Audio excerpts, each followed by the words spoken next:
Sadly, suicide has become more common in our state. New data shows 3 Tennesseans choose to end their lives every day. That is a 13% increase over this past year. As News Channel 5's Sarah McCarthy explains, no one's immune from the costs of those losses. My son was 17 years old.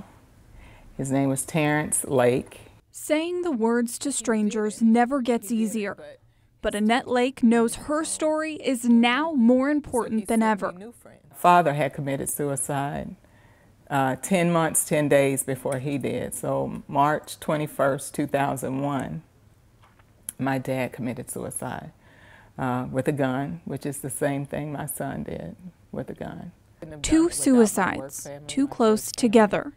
Annette is now determined to help others in her state, where suicide is becoming more and more common.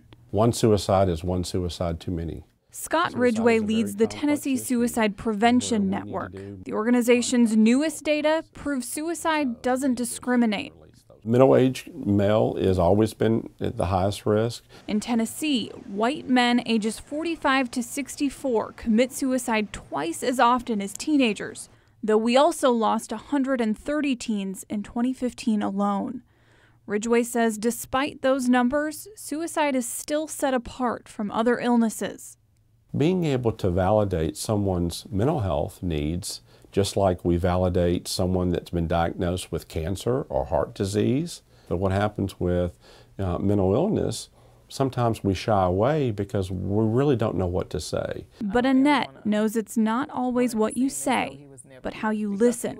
The best thing is to listen, to talk to each other and to listen. Just develop ears to listen for things that people might say that would be an indication that they are in pain. And what comes after those words? Hug somebody, you know? Just hug somebody sometimes just to let them know that you care. In Nashville, Sarah McCarthy, News Channel 5.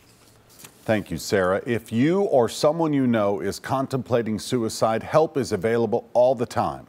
The number right here, 1-800-237-TALK. That information is also available on our website.